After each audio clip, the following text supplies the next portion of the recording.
Little Miss Recap contains adult language and is intended for entertainment purposes only. Hi, everyone. This season on Seeking Sister Wife, Season 5, we had a lot going on. And one of the bright spots of the show was the storyline of Shane and Ashley Sherwood.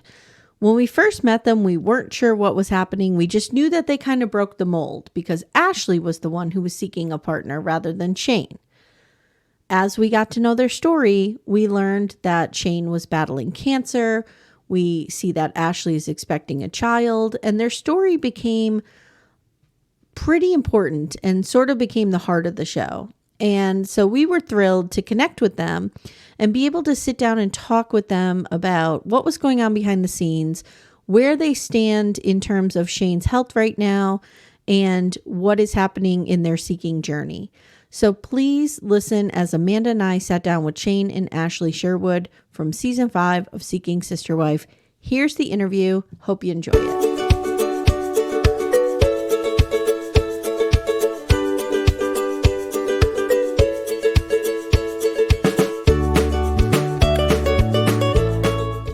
Do you guys want to introduce yourselves? Tell everybody like where you're from, maybe something like that. Sure. Just kind of start us off. Yeah, so I'm Shane Sherwood. So we currently are living in Wayland, Mass, and actually this is where I grew up. So I know a lot of people have wondered kind of where we're from, and then. Yeah, I'm Ashley Sherwood, and here living in Wayland. Whatever you guys already know us. That's the thing. Like, you just know us. So where in Massachusetts is Wayland? So we are about 15 miles west of Boston. Okay, so cool. For people who are familiar with Massachusetts, we're kind of right in the middle between Worcester, which is kind of more central to the state, and Boston, which is more eastern. Okay. So been here all my life. Always kind of envisioned my life here and growing a family here. So we do live actually, right now this is my grandmother's house. Okay. Right across the road, stone's throw, is where I grew up, where my parents live. And they have the pool, right? They do. Yep. Yeah. Okay. Yep. We all spotted the pool. We know what was happening there. Okay. Yes. We were lucky enough to shoot during the summer there, and lucky enough to kind of enjoy it in those months. So. So, let me start at the beginning, and then Amanda, you feel free to chime in with questions too. We'll go back and forth. Okay. Yep. I'm ready. So what brings you to Seeking Sister Wife? Like, do you just wake up one day and you're like, we love Seeking Sister Wife so much, we got to get on that show? Or did somebody approach you? Like, what happened? Fun fact, we'd never seen the show until Nope. 3/4 of the way through we were done filming. Yep. Wow. You gotta watch seasons 3 and 4. They are required. Never seen it while we were filming in the beginning, while this all started ever. Yeah, so exactly right. So we had never seen the show. Ashley got a message on Facebook one day, and said, "Hey, do you want to be on on film?" And Ashley was just like, "Are we talking like pornography? Are we talking like, what are we talking about here?" That was What do we mean by film? Exactly. And so we ended up looking up the person's name and saw that he was a legitimate person, a casting director for the production company, and he said, "Hey, would you like to have a conversation with us about what you guys are looking for and your lifestyle and stuff like that?" We said, "Sure, we'd be willing to open, and hear what you have to say." And we kind of had a quick conversation with him, and here we are. Here we are. I mean, it's hard to believe that we're coming up. That was almost a year ago, actually. Wow. Right now. Okay. In June, right? Yeah, it was. Yeah, because the baby has come out of you now. We see. So. Yes. Gone. Goodbye. And no more babies. So if anybody's wondering if we're going to have any more, we're done. My babies out of my body are done. Yes. Yes. Our family are welcome. Yes. Fair. Body. Yeah. So tell us a little bit about, because for those of us who've watched religiously the seasons, you guys are a little unconventional for the format, right? So you come in and you're more of a polyamorous situation where you're looking for a partner for Ashley. So tell us a little bit about maybe what going through this process was like, knowing that you were kind of the unconventional casting. And did you have to do a lot of explaining? Did you have to mold your story to make it seem a different way? Like, how did that work? So I mean, we still identify as polygamous as far as polygamy versus polyamory. I mean, there's a there's a whole umbrella of, I actually saw a really great map of like where they overlap and where they're different. But anyway, so we identify as polygamous. In the sense that I'm seeking two partners. So one partner is male and one partner is female, but really that's the only difference relative to the other families on the show. And then my partner is going to then be in a sibling friendship camaraderie type relationship with Shane. Yep. So only difference is role reversal. So I don't remember what your initial question was, but I think I kind of sidetracked on polyamory versus polygamy. So I apologize. No, that's helpful. Amanda, did you have a follow-up question there? Well, I was going to say, Shane, you're going to be a brother husband to a sister wife. Exactly. Yeah, or a friend wife. It's technically I'm the sister wife. You're the sister wife. And I think that was definitely confusing just looking at the fans. You know, we are we did the AMA on Reddit, and we are on the Facebook things, and I think it was confusing for fans, but just to set the record straight, like it would be a platonic friendship with us, or myself and this person, and that is what we are seeking, and why we were picked up for the show, because it aligned with those kind of what they are looking for. So I mean, the way you look at it is it's just a complete role reversal. Everything else is the same, right? In terms of dynamic. I'm bisexual, whereas the other person seeking an additional spouse is not in the other families, but really that's the only difference. Yep. Okay. So couple questions, clarifying questions. And Shane, I've talked to you about this a little bit. So when we first saw you for the first 5 or 6 episodes, we had no idea what was going on. We didn't know about Shane's medical condition. We just didn't know what was going on. Did you guys get any like initial weird feedback or blowback thinking, because once we saw, this is what was happening. And I told you this, Shane, in real time, like it was like, now it all makes sense. Yeah. We kept waiting for the ball to drop. We're like, is it going to happen this week? Are they going to tell him this week? Oh, it's got to be next week. And it just kept not happening. It was crazy because we don't get to see the episodes. We see them as the air. So we see them, all the viewers do in the public. I know you said you guys get some cliff notes and stuff like that. So you actually knew more like what was going to happen. A little bit. Yeah. A little bit. Right. Yeah. And so we would kind of sit there, and based on what we filmed and the order of things, because we don't, they try to keep it in the order that we kind of did things. But the crew can't always be here, right? So we have to sometimes have conversations, not over, but just kind of have them again. Right. Yeah. I was going to say, given your pregnancy, Ashley, they couldn't mess with the timeline with you guys too terribly much, because that's way worse than that glass of wine that goes up and down the whole time. She's pregnant. No, she's not. She's pregnant. She's really pregnant. What's happening here? And so we were kind of, and like I said, we got into. So I had never used Reddit. We got Twitter accounts. Oh boy. Twitter. I have an Instagram account, but I have never used it. Like we got into all the socials just to kind of see, because we were excited, right? We were going to be on TV and all this stuff. So we were putting together this timeline. Okay, like this episode, I think they're going to put this, and we were pretty much on the spot, but like we were waiting too. We were like, all right, when are they going to drop this? When are they going to drop this? Yeah. Why are people so confused? Why don't they get it? Like, why can't, like, I've laid it out when I was talking to Rachel, like I'm going to be platonic with this person and be like that sister brother relationship. Yeah. Right. People aren't seeing that. Like, did they miss the episode? So people were definitely kind of like, where's the rest? And then we would see people and they'd be like, all right, I get this dynamic. And we'd be like, all right, people are starting to get the groundwork that they're playing down. I see what they're doing. They called us a slow burn. I was just going to say, sorry. It was. And let me tell you something though. I mean, it was worth it. I mean, I don't know how much you've listened to our podcast, but when we got to the episode where I was like almost in tears. Like it was really, really touching. And it was beautiful. It was a nice payoff right in the middle of the season. And that was really hard to watch back. I bet. So, I told Ashley, obviously our communication is undeniably like the best I've ever had in my life with anybody. For sure. And sorry, I'm getting a little choked up even just thinking about it. But that night at the bar, I'm grateful to have such a good friend in Charlie. He is a really great guy. Charlie was like a hero. We loved him. Yeah. Side note, a week after we shot that, he moved to Pittsburgh. Oh no. Charlie, how dare you?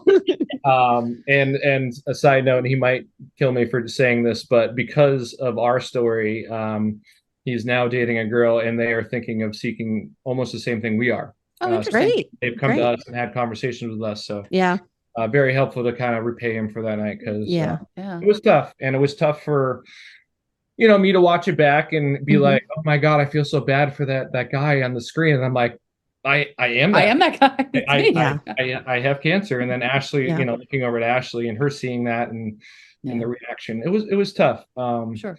But a lot of people are like, oh, like they're paid actors. We're real people. Like, I have cancer. Doing real things. This is our life. We have kids. Let's get into this because we're here. Okay. Sure. So you talk about this as comfortably as you want to. If if I press too much, please tell me. No, I'm very tell us what exactly was going on with your cancer. Where are you at now? And what's the status? Sure. Yeah. So I was actually I don't know if you guys know the band My Chemical Romance. Sure. Okay. So September of 21. We were at My Chemical Romance at the TD Bank Garden in Boston. And was it 22? Yeah, because we got married. Oh, yeah, that's right. 22, excuse me. And I was just kind of bebopping along, and all of a sudden I got this really sharp pain down in my stomach, and I was like, something's wrong. And I lifted up my stomach, and I had it. I've always had it, but there's an umbilical hernia, and it kind of popped out, and it was bulging like almost like a ping pong ball, kind of out of my. I know, sorry. That's okay. No, I can imagine how like shocking that would be to look down and go, oh my God, what is happening? Yeah. So we ended up going to the emergency room because umbilical hernias, if they don't get treated, can cause a lot of issues very quickly by getting pinched. It's basically your gut protruding through your intestines. My husband's literally getting his operated on like next month. Yeah. Okay.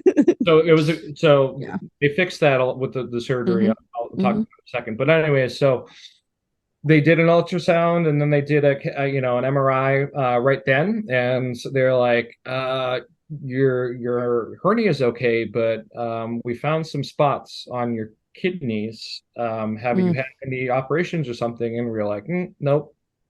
So that kind of started everything. So went from that was September, and then had a more in-depth couple tests, and then made a plan. And then they did a partial nephrectomy, which is taking out some of the cancerous tissue, my right one. And that was in December of 22. So, and this is where it was a little confusing in that episode. So they found cancer on my left one, but it was very small. So my right one had clear of cancer. They found it on my left one. So I always knew that I was going to have to have, or we always knew that I was going to have another surgery at some point, and just never knowing when. And it was kind of one of those things it's always looming in the back, hanging over your head. Sure. So the scan that I talk about in the show was to look for newer cancer and to see the cancer on my left kidney, how much it had grown, and if we were going to need to operate or we're going to just kind of keep it on watch. Okay. Ashley was heavily pregnant. Sai, was 6 to 8 months old. He was 10. Yeah, somewhere in there. Somewhere there. But, and we had just moved into this house. Life was well. And, a lot of people, online kind of bash me and bash Ashley about like, oh, you should make your husband go to the doctor. And like, we were scared. I mean, it's one of those. That's an understandable decision. Yeah. Yeah. And it's not like we'd put it off for years. We were supposed to get it done in June, and we were at like, the end of July, maybe August. Yeah, you're talking weeks. Yeah. And we were just super busy with life, and no one wants to get bad news when they're trying to have good news. Yeah, so right.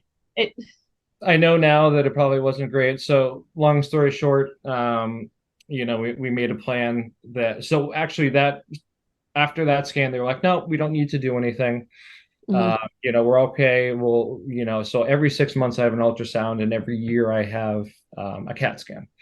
Okay. So then fast forward to January. So this past January, a few months ago, I had the CAT scan, and they're like, well, those spots on the left kidney are getting bigger. Let's make a plan to remove that tissue. So I actually have surgery this coming Monday. Oh my goodness. Okay. Yeah. So it's crazy because this coming Monday, I think, is going to be the series wrap for us. Right. It's actually the day that I'm having this major surgery again. Wow. So, it's kind of surreal. It just kind of felt like that. But so after they do this surgery, do they think you'll be cancer free? I will be. Yeah, okay. I will be cancer free. As far as we know, my kidneys will be okay. And the reason why we were so scared about it is if you don't catch kidney cancer early, like we did, which was completely by chance. It was a freak thing. Yeah. Yeah, the cancer, your kidneys are the highway to a lot of major organs that if you get cancer there, it's a lot harder to deal with than here. But luckily it was slow growing, and we took care of it. And Ashley, I can't even imagine what you went through being pregnant and dealing with this. It was, pregnancy was a lot this time. I'm sure. Going on, dating and cancer and having a baby, having a toddler, and we moved during that time. I actually have a question from our group about that. Let me ask it real quick while we're on this exact topic. Yep. So Natalie asks, how do you have the energy to date, chase a toddler, work full time, be pregnant, and tend to a husband? And we all agree in our group, like we're pretty exhausted. There's the answer. No, I'm kidding. Red Bull. You can't drink that while pregnant. I was kidding. I have a Red Bull can, but that's not actually. That's what I do now. But no, I have always been someone who admittedly overextends myself in all aspects of my life. And this was just no different. I think Shane and I both have the mindset that life doesn't stop. Life doesn't stop when you've got shitty things going on. Life doesn't stop when you have good things going on. And you just have to deal with what you're given and keep going and try to make the best out of what you have. And we had good things going on at the same time as bad things, but we still have these ultimate goals and things that we need and want in our life. And I think a lot of times we've been, like Shane said, we've been bashed on the forums for, is this the right time? What are you thinking? Like you're welcoming a child. How do you have time? Da, da, da, da, da. Yeah. There's never a good time. No. Yeah. There's never a good time. Everyone's like, I'm not ready for a baby. I'm not financially ready. You're never going to be financially ready. I'm sort of the same philosophy. Yes. Yeah. Exactly. Like if this is what our life goal is, there's then no do it. If I do it today, tomorrow, or 6 years from now, aside from my wasted 6 years that I could have been doing it. Yeah. And so a lot of people have they don't actually know how old we are, so I'm just going to set the record straight. So okay. I'm 38 and Ashley is 34. Yeah. Okay, so we're not spring chickens, right? You're 38 and 34. Okay. Yeah. And so we obviously had conversations if this was the right time, if we wanted to postpone it and wait till everything. But like with an unknowingly kind of diagnosis and waiting around, like Ashley said, we want to live life. We want to find that person. We want to invite them into our family and grow with the kids and make memories in case something happened to me or to Ashley or to any of us, I think that was a perception out there, was that maybe your diagnosis was sort of rushing this timeline. But then I read that you had said that you were seeking before the diagnosis, right? Yeah. Let's clear that up. Yep, for sure. Yeah, we've been seeking. So I think we kind of laid it out a little bit in one episode. I'm not sure what got edited in which direction, I don't remember, but like we started talking in May of 2020, got married in September of 2021, but it was even before we got married that we started having conversations about what our goals are in a relationship and our family, and kind of what each of our individual goals meant as we would come together. And so we've been of the understanding or impression that we would be living a plural lifestyle since before we got married and seeking a plural lifestyle really since we've been married. So I think the cancer diagnosis certainly plays a role. And I would say it makes it more serious. Not that we weren't serious about seeking a partner before, but now we're like, okay, this is kind of like a fire under our ass, for lack of a better term. Like, okay, we don't dilly-dally. This could be a reason to really focus in on this a little bit more right now. So and we saw that too. So to clear it up, this is not something that was brought on because of the cancer seeking for Ashley. It was definitely something that we talked about and agreed on before, and we're seeking even before the show. Yes. So that comes to my question. Like you said, when you met, you started talking about this. How did that initial conversation go? You know, I know a ton of people who are poly. I know about a lot in the community. And sometimes when one person says, hey, might want to open up a relationship, the other one is like, danger, Will Robinson, I'm not into this. Or some curiosity. It's a whole spectrum. And even if you might be like, oh yeah, that's cool, and then it starts happening, you're like, oh, wait. So way better in theory. So I'll give the viewers some information that I feel like helps piece together some of my/our story. So I was married before I met Shane. I got married at a very young age. We were together for 10 years. It was never a bad relationship. It was just one of those things that I was young, and getting married was the next thing to do, a societal standard. And I was never in love with that person, and kind of always knew that it wasn't the right person. And at the same time, I was committed to that relationship, and there was no exploring outside the relationship wasn't an option. But I had presented the concept of, maybe I'm interested in women. I need to explore this. What do you think about expanding our relationship, opening it, or even just kind of like trialing that? And it was an absolute hard no, not happening. I mean, that wasn't the reason that relationship ended. But I think there are some viewers who are like, she's 30, however, she had all her life to do this. Why is she just now thinking about women after she's married? Like, not actually how things have played out in our life. And because of that background, then I kind of knew that there was a piece missing for me. And then Shane and I, as you do with any new partner, had kind of talked about things that we've been interested in life, sexually, romantically, personality wise, and kind of came about me being bi and what that meant for our relationship and how we could see that playing out to serve both of us and our families, as far as being whole and for each other. So that's kind of the background of that makes a lot more sense. It does make a lot of sense. But anybody who's like, she's in her 30s, she should have, I mean, people come out when they're 70. Like, that's absolutely. You realize it when you realize it, and you realize it, and then you do something about it when you're ready to do something about it. Because a lot of times you'll realize it well before you're actually ready to. Well, you just got to find the right person. And the side note. Well, and I think too, like, I'm divorced, Amanda's divorced, like we're both divorced and remarried. And I think you just have such a clear idea of what you want and what you don't want when you've gone through that. And so that definitely makes a lot of sense. Yes. Yeah, absolutely. Yeah. How did your family react when you decided to come out to them as wanting to be polygamous? How will our families react? Okay. So that's definitely a big topic for us. But do they not have access to television? No, they've never been on the internet? No, actually. So my parents are very old fashioned, and they hate the internet and TV. Mostly, they're not that it matters, but they're very conservative, and we will tell them, but not until there's something to tell. It's kind of one of those personal choices where we don't want to just spit off like, hey, we're this, like, try to get attention or something, and they'll be like, okay, this is just another one of Shane or Ashley's, I don't know, things they're going through or something. If you will.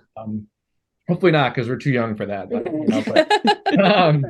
But and then Ashley's family is just very religious, very conservative. And I think ultimately we would get love and support from my family, but I think it will be a period of trials and tribulations and how that impacts not only our relationship with them, but then their relationship with the kids, which we wouldn't want to sever or damage in any way. I would say unnecessarily or any sooner than it has to be. I think also too, being kind of thinking forward, having them have 2, 3, 5, 10 years of being able to watch our relationship together and then be like, oh, by the way, this whole time that you've thought we've been stellar, great, amazing, we've actually been doing the same thing that you don't think that we should be doing right now. So like we've been doing this all along. You just didn't know about it and you still think we're great. So nothing's changed. Exactly. Nothing's changed. Yeah. I'm just going to put this out there. It is a dream scenario to have your parents like kind of quarantine from culture, that you just deliver information that you want in little snippets. It kind of is, and I've heard that before, but it kind of isn't too, because like my parents in technology, like it's like sometimes I just want to like, hey, go on YouTube and look at, like, I don't think they know what you like. Anyways. Yeah, I get it. Hey everyone, stay tuned. Little Miss Recap will be right back after these words. Amanda, would you like to ask a question from the group? We'll ping pong those real quick. Sure, that sounds great. So there's been a lot of questions actually I've seen online, like, what do you do for a living? And particularly after, and I actually have gone through a life coach certification before, so that whole scene just cracked me up as somebody who knows a fair bit about that world, and it's just a whole thing. But what do you do, and how has being on the show impacted your career? Yeah, so I'm a psychiatrist. You're a medical doctor. Yes, exactly. Just be clear. I'm a medical doctor. I've cut out gallbladders. I've delivered babies. I've done the things that doctors do. Then I specialize in psychiatry. And my work is primarily emergency room and consult psych. And the reason why I bring that up is I don't have a caseload of patients that I follow. I don't have a patient that I see next month, the month after, 6 months from now. I don't follow my patients. I see them once in the emergency room and I determine where they need to go. Do they go home and see their outpatient doctor? Do they go to the inpatient unit? What do they need to do right now? So I think it's very different than if I had a caseload of patients where I was seeing them every day or every month, and they're like, oh, I saw you on TV last night. Can I have my Zoloft? Right. So it does throw a kind of a hinge in physician-patient relationship, especially in my field of work. Whereas if you saw your emergency room doctor on the television, you're like, oh, haha, okay, well, I guess it doesn't matter because I don't have to like know that you know what you're doing. And it's just how I'm practicing right now, I think, is really the only way that it could work for being on like this. I think any other type of practice, it just wouldn't fit in terms of any potential impact it could have on my career and my relationship with my patients. And just some backstory on that. So before Ashley worked for the company that she works for doing this type of work, she actually did work in the next town over, and she did have clients. So before the show and before stuff, so we have season tickets to the Boston Bruins, the hockey team here in town. Oh, yeah. And sometimes we would go there and she'd be like, I think that person over there like looks really familiar. I think I might have like seen them. And that was kind of the key, like, maybe you should seek something more telehealthy, you know, you might see somebody out in public and, you know. I don't even work in my state. I work in states all over else the country. I don't work in Massachusetts at all, even though I live here. She does 15 states? Yeah, exactly. I am on many other states, so my clients aren't even here anyways. Yeah. So, right, you're not going to run into them at the grocery store. So you never had a situation like I did where you awkwardly run into your therapist, you hug her because you don't know what else to do, introduce her to your mother, and then the next session she's like, so how do you think that hug went? That sounds rough. I'm sorry. I didn't know what else to do. I just embraced her. It was so awkward. This is my mom. We talk about in our sessions that cause all You've heard a lot about this woman. I know. My mom's like, oh, I know you. Okay, so Diane would like to know if you've received any response from your neighbors or your community, because she says she's a Massachusetts resident and she knows how the smaller towns can be.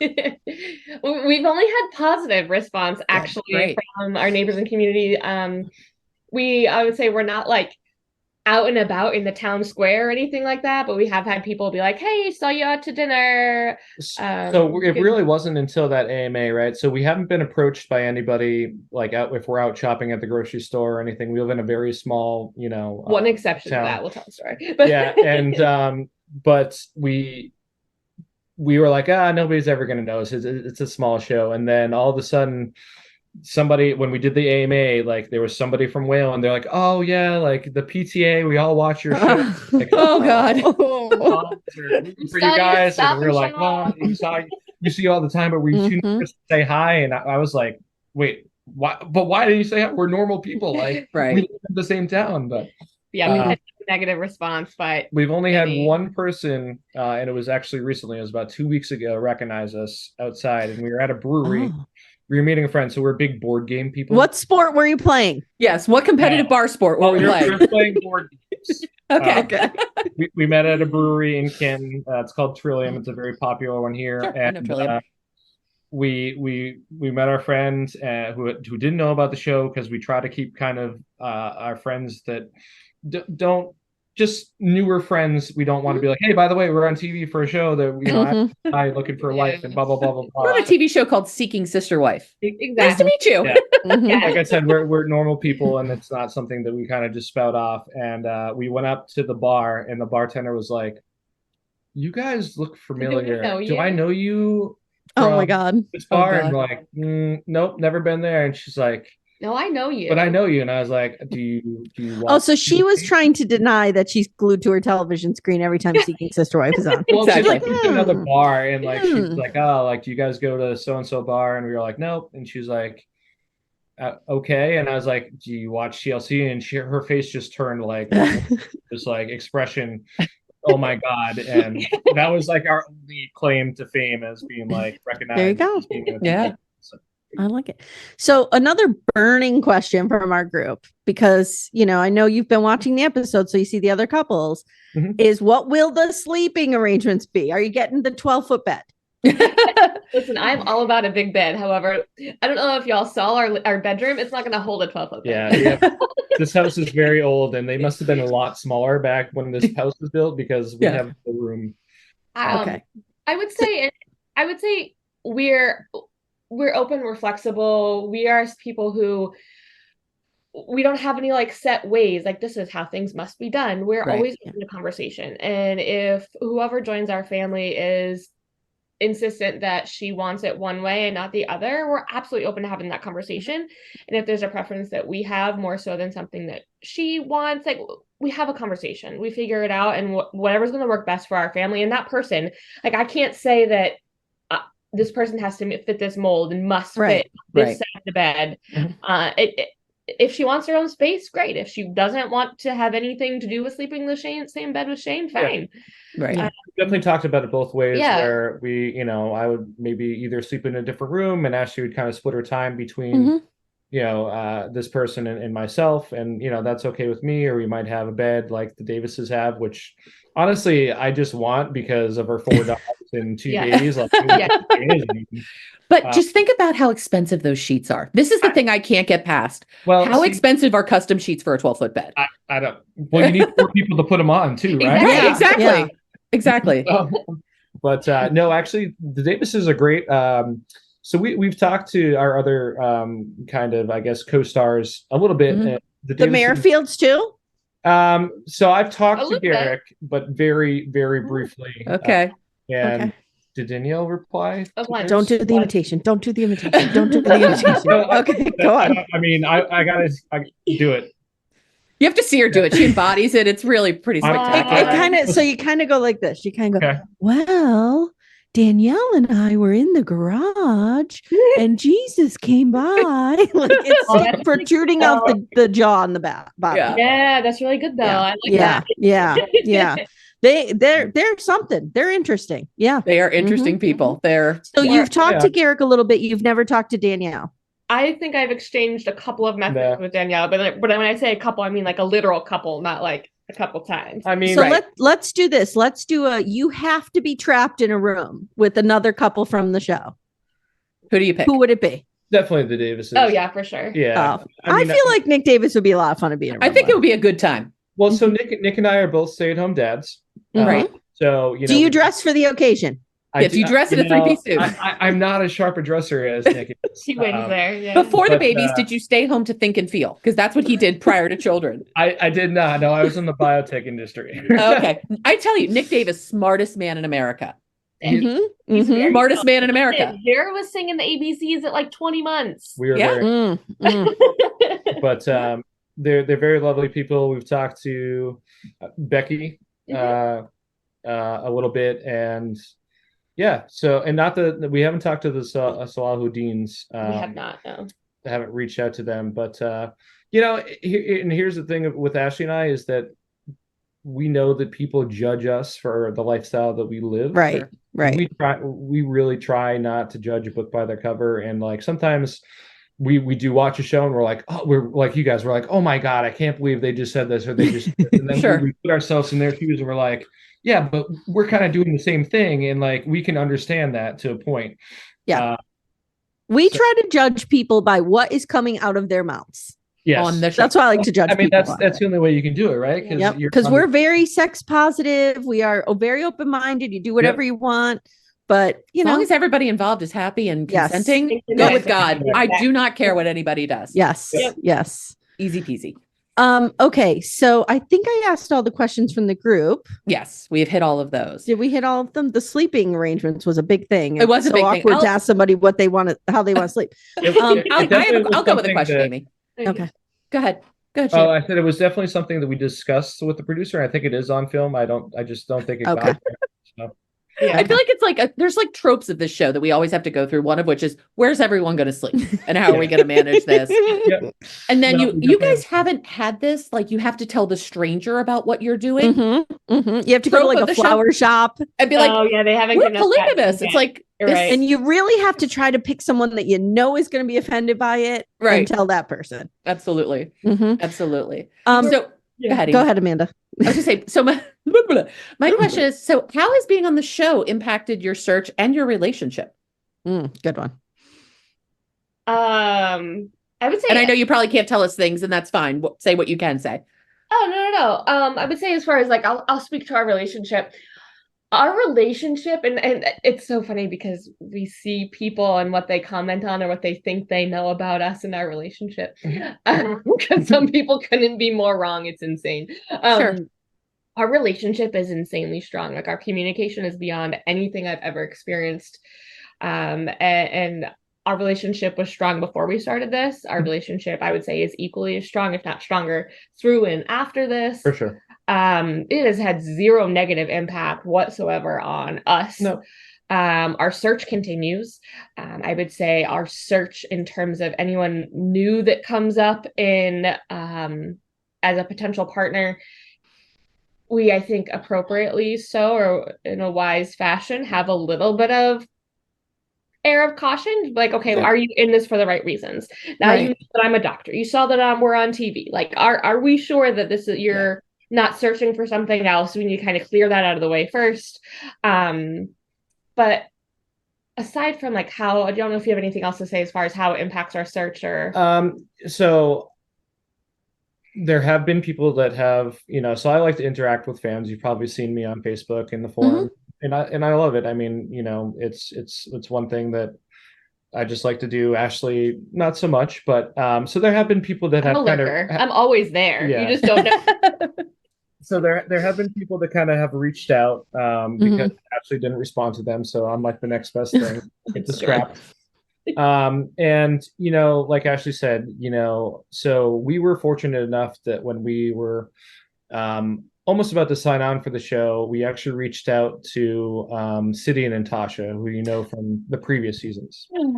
I'm in love with Sidian. She's in love with Sidian. Okay. I love Sidian. So, I interviewed Sidian. Super nice people. So they created a Facebook group called Meet the Cast. I'm in there. Ashley sent a message to Tasha, right? I did, yeah. And was like, hey, would you be willing to talk to us? We might be cast for the show. We kind of want to get your perspective on how it was and how it affected your life. And we did a lot of research. We didn't just sign on blindly and was like, we're very calculated people. If you haven't figured that out, watch the show and hit listen to this. So They took a call from us. Super nice people. Tell me everything Sidian said. What was he wearing? So when she says she's in love, guys, she's not kidding. Yeah, I can see that. Were she not happily married, she might be making her way to Portland as we speak. It could happen. Well, did you get his new book? Did he sign it for you? I know I have his new book. Yes. Yes.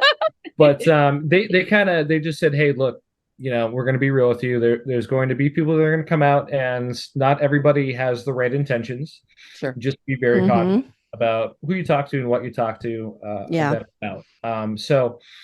I don't think it's impacted our search as much. I mean, Ashley is really how it works for us, just so kind of people know, is that so Ashley is on a bunch of different, apps. Mm-hmm.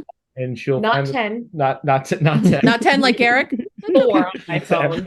How does my iPhone work? I don't know how this app works. that was tough. I felt for him in that scene. Yeah. That was a rough scene for our boy there. I have a quick question before we leave, and this is something I totally forgot to ask up front. Mm-hmm. So in one of your beginning episodes that we saw anyway, Ashley, you talked about you wanted somebody who, if they wanted children, would be open to having Shane's biological children. Yep. But that does not mean that they would be having a relationship with Shane, correct? I would wait. I have to have sex with this person? So people know that doesn't have to happen. And I would say this is one of those things where it's like, don't believe everything you see on TV. Right. So explain yourselves there. Yeah. Editing is a silly thing sometimes. So what the reality of the situation is if whoever comes into our life already has children, great. If she doesn't have children and she wants children, fine. If she doesn't have children and doesn't want children, fine. If she does want children, what we would like to see happen is that she have a child by way of Shane, not by way of Shane sexually, but by way of Shane's sperm. They're safe, they're put away, they're ready to go should whoever comes into our life want them. Okay. If we don't use them, that's fine. And I'm just going to say this just for the record, but it's called IVF. And I would go in a cup, and then they would take that and they would artificially inseminate. No sex, the woman. Nothing. No sex. Right. No, and that, I would imagine that would be nice because then your kids would be true siblings. Yeah. Yes. Yeah. And it's something concrete that binds the three of us together because just like every other family, there's always somebody who's quote unquote left out, whether it's the Davises the women are legally married, but then they're not actually married to Nick, or you have Danielle and Garrick, or they're divorced, but they so there's always somebody who's left out in some regard, but a baby would bind all three of us together. Yeah, it's kind of like Vera for the Davises. Exactly. That's something that binds them. They're all a mother to Vera. That Vera's real cute. That baby is really freaking adorable. Yeah, it hits home with us too because she is the same age as our oldest Silas. They're nice. Okay. Almost they're a month apart. They're a month apart. So. Nice. Yeah. So that's the answer to the question that I would. Again, it's a platonic relationship. Again, I'm going to be the sister wife. Sibling. Yes. Okay. All right. This has cleared up so much. Yes, it really has. And Shane was joking with me and saying that he would like to hear an apology, and he was joking, but I'm going to give you an apology because Amanda and I really ripped on you when we didn't know what was happening. Although I will say that we always were very impressed with how you guys communicate with each other. We thought that you had a very good relationship. That came through from the very beginning. We always liked you. We just didn't know what the hell was happening. A little fun at the axe throwing. We didn't know what was happening, Shane's like, I guess you don't like axe throwing. We just don't understand it. Listen, I can't throw an axe. We met because of axe throwing. If we both weren't in the axe throwing world, we wouldn't be here. That's amazing. That's amazing. We wouldn't have 2 beautiful kids and be married and be super happy. My husband and I met June of 2020, and we have joked that we don't really have a real relationship because we have never gone axe throwing.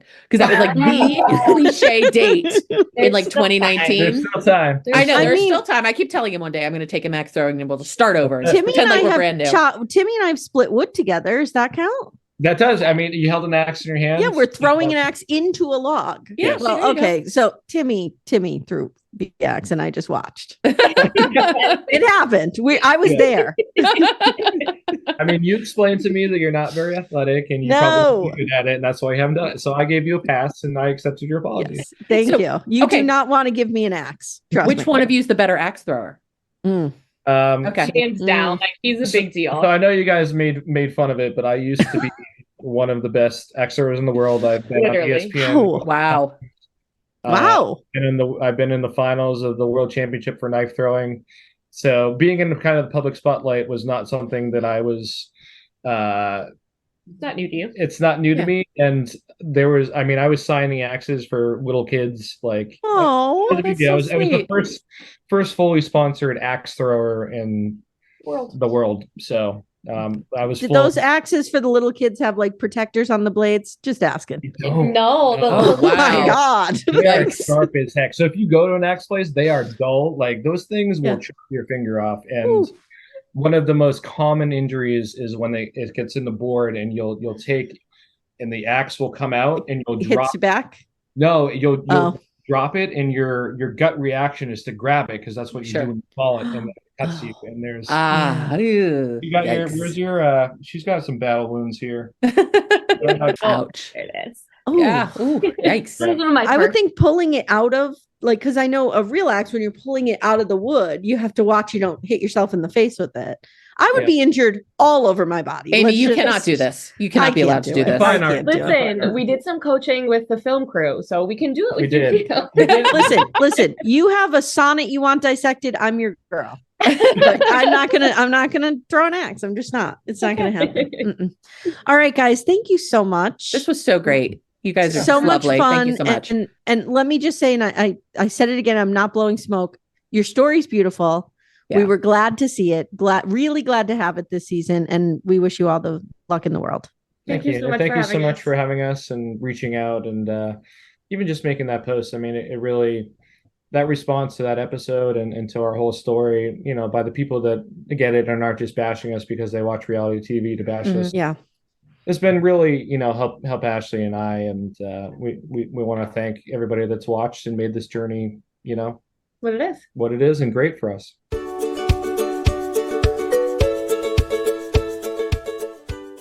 Well, thank you guys for listening, and I want to thank Shane and Ashley for being so open and available and humoring us with our questions. We really appreciate that.